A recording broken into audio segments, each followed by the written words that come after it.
Welcome to another episode of Graceful Curiosity. I'm Henry, I'm Michael. and that's Bill. Hi. Back by popular demand, or as Bill said, the popular demand of Henry and Michael. Um, I heard that. That's accurate, though. That's accurate. I heard it. We just brought Bill in just to give another perspective. One of the big things that we do here at Grace is um, what we call journey. And it's our journey to Bethlehem, journey to Jerusalem. These are these devotionals we do. Um, we just had one that wrapped up with Advent, right? And then we have one that's coming right around the corner, about a month's time, with Lent. Or from the perspective from the authors, though, we just turned in everything, Yeah, that's right. so that's why it's kind of fresh on the mind, right? Most authors have Most turned. authors. That's another story for another day, because this is the person that's the shades being thrown at. Uh, so, but it's it's kind of cool to see the behind the scenes of everything, because this isn't something we just did, right, Bill? This is something that there's an intentionality behind it, right? Right, right. Yeah, we were talking earlier where this all got started. It was back in 2013, and it was Bob's idea to put together something during these two more contemplative seasons of the church year, Advent and Lent, that would help the community members to uh, have their relationship with God flourish in a context that specifically or in particular during the Christmas season is really difficult to do. Because, we got all caught up and you heard all your stories about the family members that like during Christmas, and everybody has stories to tell about how hectic that time of year is, and everybody's happy to see it go away. But the intent of the season was to bring us to a sense of remembrance of Jesus' first coming and a reminder that he's coming back again. So it really has a much more profound sort of impact on people who are willing to open themselves up to it. Right. So the idea was, what could we do within the community to encourage and support our community members and maybe withdrawing from all of the hoopla that goes around during really during the Christmas season, and not so much during Easter, but it's sort of there during Easter too, to enable them to deepen their relationship with God by themselves in a quiet space without need of any kind of anything other than a book to read in this case. Now, of course, we have it on email that helps as well. So that was the idea, was to encourage really the development of our each community member's relationship with God in a fashion that other people could participate in. It's not just one on one. We have a number of authors who participate in it. So that's the reason for it. Yeah, and it's not just all staff; it's people from different No, parts of the. no. As a matter of fact, we I think this year we have 10 authors. Originally we had seven, and so over the course of time we've had as many as 11, 12 authors writing and they're typically Bob is always a member. Father Bill, when he was here, Henry, you've been a member, still are. I'm a member, but we do have a number of folks that aren't staff members who are writing and seem to enjoy it. So it's good. Yeah, yeah. Cool. And I guess it's kind of a little self-explanatory where the name comes from, because of our slogan here, right? Yeah, yeah. Yeah. So Life journey, is a journey. journey, meant to Yeah, be shared. yeah, So it kind of makes sense. We're en route to Christmas in Bethlehem, where baby Jesus is born, right? And yes, then of course the opposite, Jerusalem, where the cross is happening. yeah, So I think it's a clever name. I think it's a yeah. good I name. thought it was good. I think it works really well. Was it Bob's idea? Yeah, it was Bob's idea. The idea, I guess originally I'm trying to recall, it's back when staff meetings took place at a local Panera Bread, and the idea came up, could we do something like this? There's you were talking earlier, Bob talks about this often. There's lots of devotionals out there, and some of them are really good, some maybe not so good. But what was interesting about the project is what we wanted to accomplish was something that was good, but kept a sense of humility about it. Hmm. Oftentimes, I found this, maybe you have. Uh, people who like to write can be very competitive Yeah. in the exercise of their skill. And the intent here was not to avoid that all was to avoid that altogether and let people just bring their talents and their love for Jesus to the task and let them run with it, kind of Hmm. thing. So we wanted to have something that was different from what you could go out and buy and then distribute like we distribute the Case for Grace during the service. So it was homegrown and meant to be um, a more humility infused project. One of the things we don't do, we don't tell who wrote what on what day. So authors are required to, or at least we ask them to remain anonymous. And for the most part, I think that's been kept over the course of the Hmm. Yeah. 10 plus I years. will say, raising my hand, 'cause I guess I'm the troublemaker this episode, is that my youth do play a game with me, Oh, at okay. least the ones that read it, Uh-huh. to guess.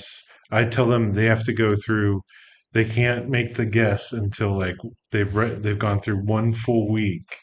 Good. They try to guess which day is mine, which Okay. is a joke on them because, you know, I think for the last 5 years I've split it with Yeah, someone. yeah. So like they may read the first week. I didn't write anything. So, That's it's good. a fun little game we play. Um, but you know, it also just shows how well they know me.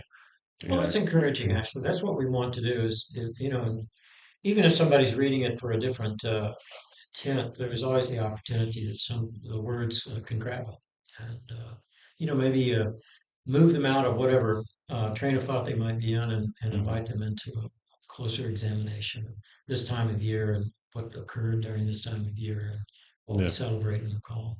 So Yeah. it's good.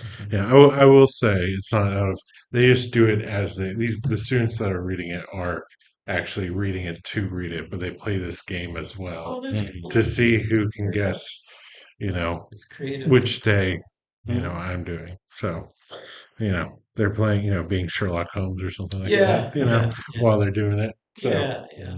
yeah. That's okay.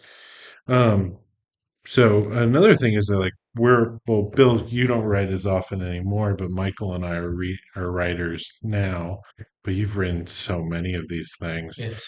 I think a good question would be, how do you start? Because if you don't know, all the readings are out of our Anglican lectionary, out of the prayer book. Sure. So, you will get the same readings every so often Yeah. because Every it's the 3 years. years, so Right. the Book. years have passed, right? Yeah. Mhm.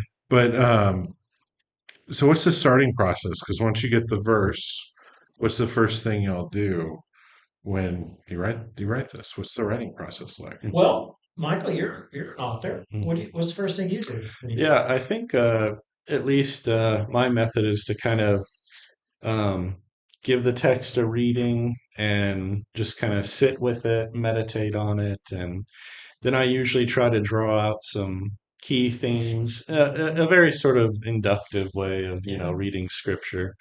But and then I try and think about, how can these sort of fundamental principles in each portion of the text kind of be put to use in our spiritual life, Mhm. you know? Mm. So really focusing on, whereas, if we were just simply exegeting the text, we would focus on interpretation, and whatnot. But to me, I think I focus more, or at least try to bring out the application. Yeah. What does this mean to us Yeah. right here, right now, in our spiritual life? Yeah. How Yeah. can we see this text in a way that leads us to, just as the namesake of this genre is greater devotion, Right. right, to the Father, Yeah. So that's sort of in a nutshell the way that I try to approach It's good. these Well, readings. how do you do Um, I do it with okay. So before I read the passage, I think about what are the thematics of the season. it? Okay. So that's why I kind of put that lens on Yeah. before I read it. So for example, Advent, the coming hope. Kind of just think about those things, and then I read the text, And as I'm reading, I usually, I'll jot notes of like, where was my eye drawn? Mhm. Because I think sometimes, at least for me, because writing's not my strong suit. Mm. I can talk better than I write. That's why I also like when I write like I talk. Mhm. So, because that's a big thing for me with my devotionals. I write like I'm trying to have a conversation with the person that's reading it. Mhm. So I I try to focus on a singular point of like this kind of stood out to me right now. This verse is just like staring at me Mhm. Mm, intently. mm, So, what are the themes here? Now, how does this verse attach? Yeah. Is kind of how I look. That's when I start bringing the rest of the passage in. And then I just play on those thematics of, wherever it will lead me. Somewhere, sometimes it's weird places. Yeah. Like, Sure. mhm. Bill's, 'cause Bill reads all these because he has to be the editor in chief. And like for Journey Bethlehem, I literally connected a Bible verse to the Muppet Christmas Carol, Yeah. So like for me, it's about the connection and then having the conversation of kind of what what I see this passage is bringing out. Mhm. Um, and that's just kind of my style because I don't think, like I said, I don't have a lot of confidence in my own writing. So I try to just make it simplistic and Well, something that I would want to read. I would say, like okay. in 15 days from now when I read it, Mm. Yeah. what what what would be nice to hear in that like having a Mhm. conversation with that author. Yeah. Well, I want to encourage you to think differently about your writing. You have a very genuine voice, which is really why I like what we produce twice a year, because the writers have become more comfortable Mm. with their writing Mm. and have initially you sort of see writers trying to mimic somebody else and that's how we all do things. I don't mean that as a criticism, Well, but yeah. you have a very distinct voice, and you're comfortable in your voice, as are the other writers. So I want to encourage you. And by the way, that business about seeing, an Advent theme and the Muppet, what was it Christmas Carol, Carol? yeah. Yeah, that's great. I mean, that's what you want to do. You Mhm, want to see mhm, this stuff everywhere because it is everywhere. So mhm, I just want to encourage you. You're a better writer than you think you Well, no, I know that too. It's just it's like this is probably where I'm not writing more than this. Like, are. Yeah, right.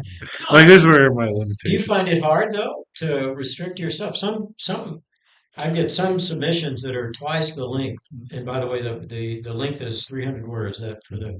for the reflection and the prayer. And typically people work within that frame. I sometimes I find it I have 100 words and I'm like, Oh my gosh. this is this is all I have to say. But Yeah, I feel like because of the word count, I have to to extend do it three. to Oh, I okay. have to say like how can I make this 200 words? That's at least the threshold. Because I feel like it's a cop out to do that short, being straight to the point. Um, or I feel like I'm not using enough of the passage. Yeah, okay. Um, Do you which, find that? Do you find that too? I always have to prune. You have to prune. Yeah. Okay. You have no so problem with complete that. opposite. Okay. So, Yeah, it's always kind of painful because yeah. yeah, I tend to just not keep track of the word count until I'm done, and then Yeah. Okay. inevitably, I have to get rid of like a quarter of it Yeah. or Yeah. Yeah. whatnot. So yeah. So it's for different strokes. Mm, Well, I mean, it's just it's like you said. That's a good thing with a different author's voice because we're so different in how we write and how we Right. present ourselves. It gives a uniqueness instead of you're reading a devotional by one person. It's like I don't know because both of y'all have done seminary. Like what I remember from my degree is that I was always told never lean on one commentary with right. one author. Yeah. It's the same Sure. kind of thing. Like you need to sit under different people. You need to or even that going back to the biblical idea of having different witnesses and discernment. Hmm. Like it's good to have these different voices, especially with us going through these texts every 3 years. Yeah, yeah, So hearing someone a different perspective on that same text that you heard 3 years ago can be, I think, pretty changing. yeah. Very good. I'm glad you're getting that kind of sense out of it. So, writer. I don't know if our readers have that same luxury, so to speak, because number one, they may not know until they've listened to this that it repeats every 3 years. And then, secondly, I don't know. There may be some readers that literally go through and read every one during every season, but I've got to imagine it's pretty tough, with a hectic schedule to do something like that, and probably wouldn't get that kind of recognition out of it. I've read this before, Yeah. so but that's good. Yeah, I think all of us approach it the same way. You kind of have to sit with the text for a while. And I like to wait for some kind of nudge that comes from, Mhm. I think from the Holy Spirit, like, okay, try this, and then Hmm. take it from there. And Hmm. Yeah. like you, and sometimes like you, it's either I'm out of bullets here, and I've got Yeah. 200 more words to go, or worse, I Yeah. got 500 and I need to prune it. That's Yeah. that's a tough thing to do. Yeah, it's kind of one of the things I do like is reading all my readings Uh-huh, good, good. before I sit down to write, because I'll Yes. feel like I got this one after reading it. I'm Yeah. like, bam, knock it out. 20 minutes, knock the whole thing out. Yeah. 200 words, prayer, Yeah. everything. I feel really good about this. And the next one, I'm like standing there for like an hour and a half, just like can't get anything down on this page. Yeah. You Right. know, Got to wait for the muse. yeah, kind of, Yeah. right? Oh, You sure. know, or it's like some obscure psalm, and you're just, what the heck am I supposed to do Yeah. with It's this? hard to do. Psalms are particularly hard in some cases because we have to spread them out. I don't know if the listeners, watchers understand this, but they're all taken from the Sunday Eucharistic lectionary. So what you'll do is you'll have four different portions of the Bible: Old Testament, the Psalms, a New Testament epistle, and a Gospel. But sometimes those readings are very lengthy, and especially when you get into Lent. You get these Gospel portions that are terribly long. But in Advent, some of them are really very short. So you've got a psalm that's not long to begin with, split over 3 days. Yeah. So it makes it kind of hard to for the writer to come up with something that's going to be useful. And I've seen some writers do a good job of trying to build on what was said before, not by the writer of that, but of the psalmist himself and what's to come, to try to give some sense of meaning to it. Yeah, I kind of, when I get a psalm, I kind of think of that's when I really go broad view. What's the Yeah, theme okay, instead okay, of like honing on, yeah, it's like that. Personally, my favorite are actually getting the prophets because yeah, I feel okay, like yeah, I can easily work with yeah, those. I don't know about you, Michael. What's your favorite to work with? Hmm. Yeah, that's a good question. I don't know really that I have a favorite Or necessarily, but maybe an easiest to write for? yeah. Hmm. Yeah, I don't know. That's interesting. I actually enjoy Old Testament you like the Old Testament, passages yeah, a lot because I like seeing how, they anticipate so much of what we see in the New Testament yeah, with, the life of Christ and the various ways that it's fulfilled in his yeah, ministry. So I like making connections from Yeah. Old Testament text to New Testament text. I find that really an interesting way of approaching the that's writing. good.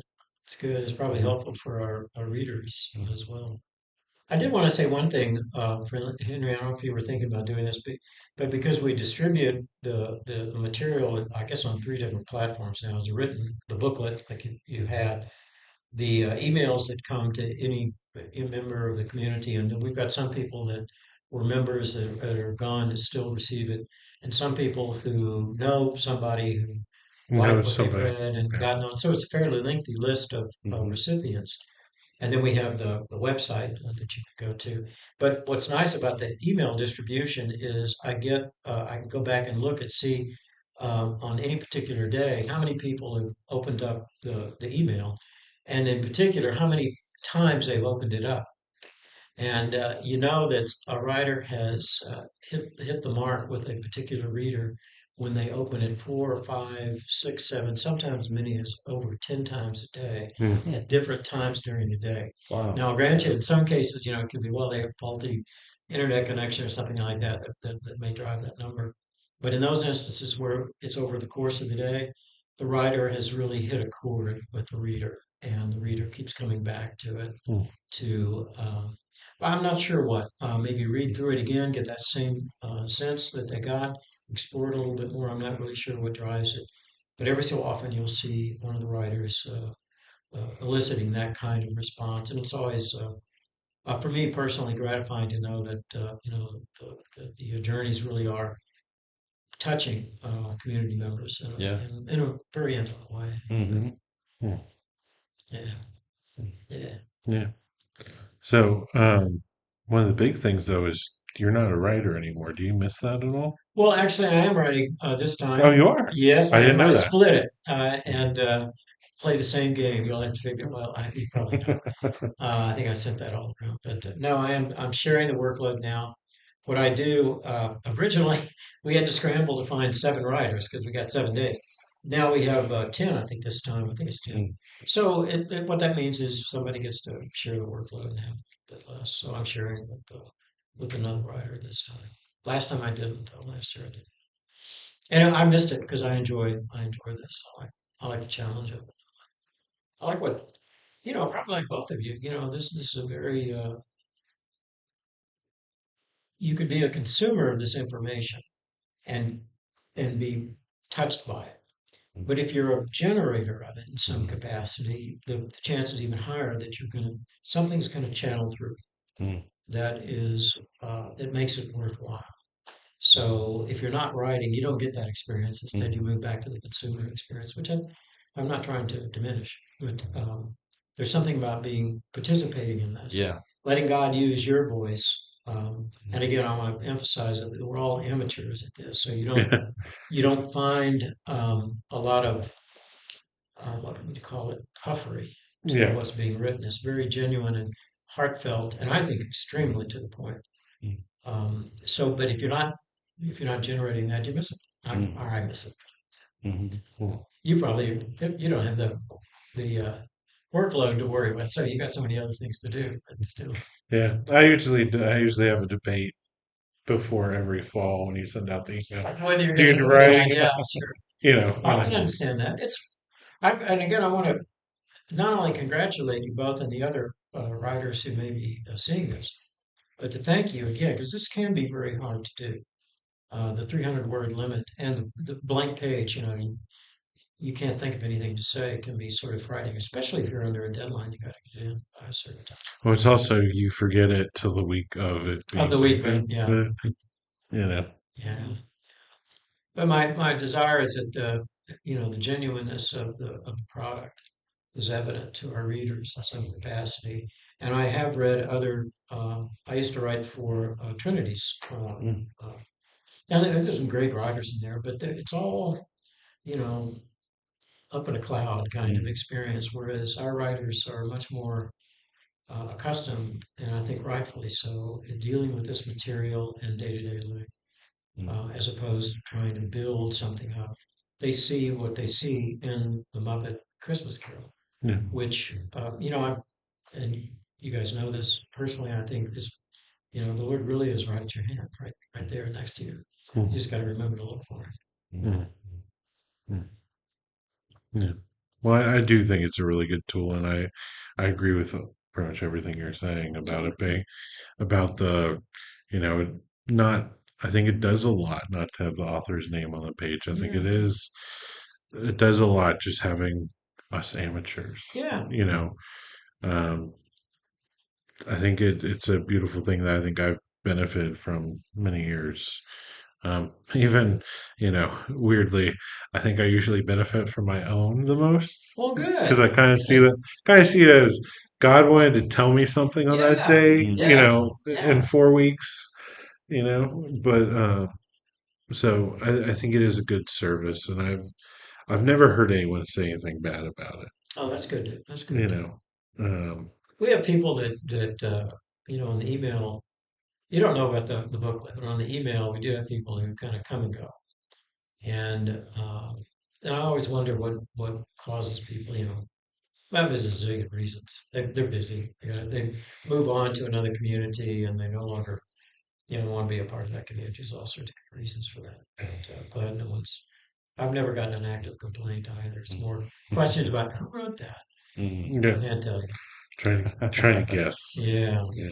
Yeah, Well, I was going to comment that just, the way that it is structured with, you know, 7 to 10 or however many people Yeah. necessarily every season who are writing anonymously, that is sort of a quintessentially Christian thing Yeah. where, all the different members of the body have something to Yeah. contribute, a Yeah. unique perspective, a Yeah. unique Yeah. experience, a unique, way of approaching the text Yeah. that it's, in my view, it's so much richer than the single author, the Yeah. voice of a single author, Yeah. Yeah. Yeah. So, yeah, I've found that to be one of the Yeah. best features of it. That's great. It's kind of like a chorus instead of Hmm. a solo.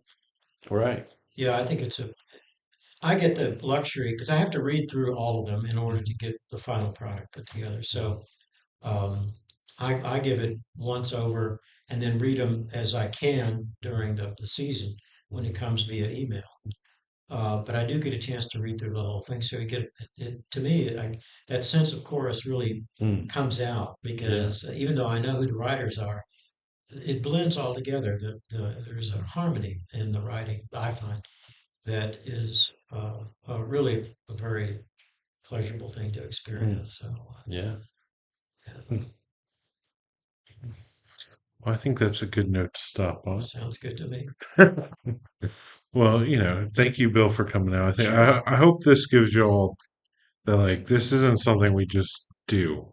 Like Journey isn't something we just do, but it's something that has a lot of intention behind it. Mhm. Not just from like us as authors, but also just the concept in general. Yeah. You know, so I hope it brings you a little greater understanding of what all goes into this, and it's something you can cherish a little more. I don't know. I don't know, however you Perhaps. want to put it, Yeah. perhaps, you know. Mhm. So I'm Henry, Michael. And I'm Bill. and we'll see you next time. Bye.